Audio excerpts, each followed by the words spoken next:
राधे, जय श्री कृष्णा। शारदीय नवरात्रि प्रारंभ होने वाली है।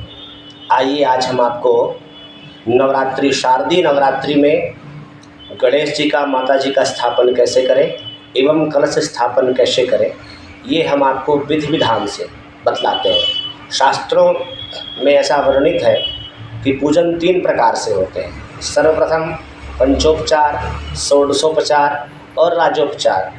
पंचोपचार का अर्थ होता है गंध, अक्षत, धूप, दीप, नैवेद्य। और जो हम ये पूजन करते हैं इसको कहते हैं षोडशोपचार पूजन। तो हम षोडशोपचार पूजन कैसे करें, नवरात्रि में माँ की स्थापना कैसे करें जिससे माँ भगवती हमारे घर में विराजमान रहे और माँ की असीम अनुकंपा हमारे जीवन में बरसती रहे।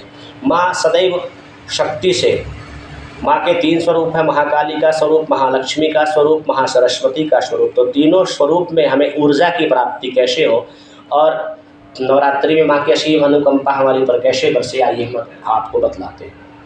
भगवान सर्वप्रथम गेहूँ का स्वस्तिक बनाना चाहिए, गणेश जी महाराज को विराजमान करना चाहिए। फिर यहाँ पर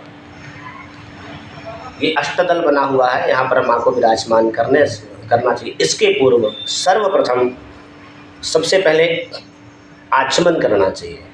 आचमन करने के उपरांत अपने हाथों को धोना चाहिए, शिखा आदि को बांधना चाहिए, तिलक करना चाहिए। तिलक करने के बाद में पवित्री आदि धारण करना चाहिए, स्थान की शुद्धि करना चाहिए। स्थान शुद्धि करने के बाद में स्वस्ति वाचन आदि मंत्रों का पाठ करना चाहिए। हमारे पुराने वीडियो में हमने स्वस्ति वाचन के वीडियो भी डाल रखे हैं।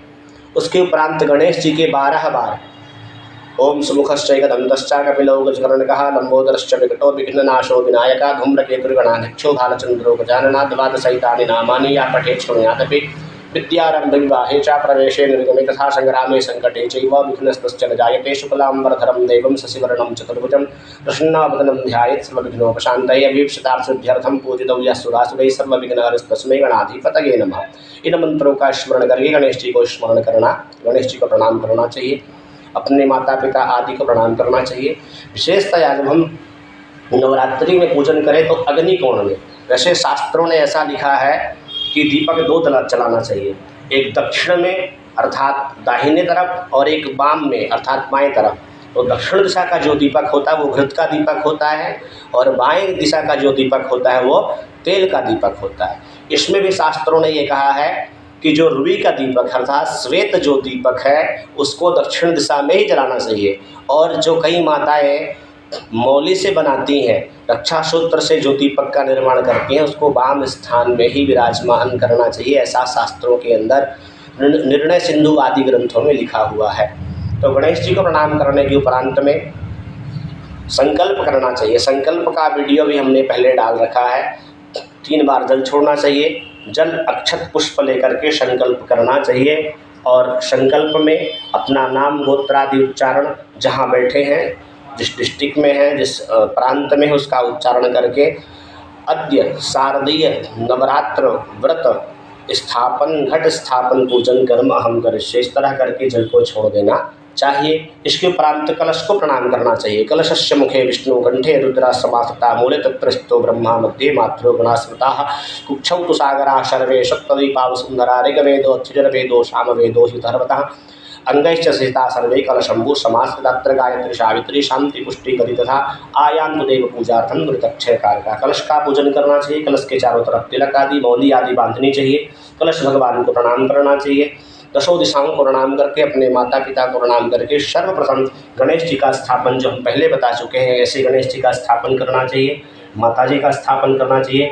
गणेश और माता जी की षोडशोपचार पूजा करना चाहिए। षोडशोपचार के ऊपर भी जब हमारे जो भी वीडियो के दर्शक हैं देखेंगे तो आगे हम षोडशोपचार का वीडियो भी अपलोड करेंगे। 16 प्रकार का पूजन, भगवान का ध्यान, आवाहन, आसन, बैठने के लिए अक्षत, 4 बार जल से स्नान, पंचामृत से स्नान, शुद्ध जल से स्नान, वस्त्र स्नान के बाद भगवान का अभिषेक, वस्त्र, उपवस्त्र, यज्ञोपवीत, चंदन, कुमकुम, रोली, चंदन, चावल, पुष्प आदि समर्पित करना चाहिए। धूप दीप नैवेद्य दिखाना चाहिए, प्रसाद का भोग लगाना चाहिए, प्रणाम करना चाहिए। इस तरह से गणेश जी माता जी की पूजा को करना चाहिए। उसके उपरांत मुख्यतया पूजन है कलश का पूजन, जिसको नवरात्रियों में घट स्थापन।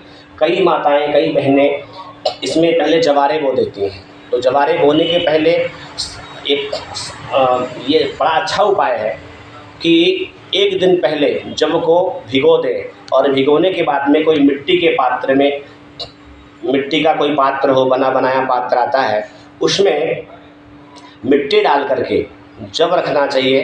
तो वो जवारे बहुत जल्दी उगते हैं और बहुत उनका विस्तार होता है। उसको कई माताएं कलश उसी जवारे के ऊपर रख देती हैं और कई माताएं ऐसे रखती हैं। कलश को ईशान कोण में ही रखना चाहिए। शास्त्रों का ऐसा मानना है कि कलश ईशान कोण में ही, जैसे हमने विराजमान कर रखा है, ईशान कोण में ही रखना चाहिए। कलश के अंदर चावल हमने डाल रखा है, सुपारी, दक्षिणा ये रखना चाहिए, दूर्वा रखना चाहिए।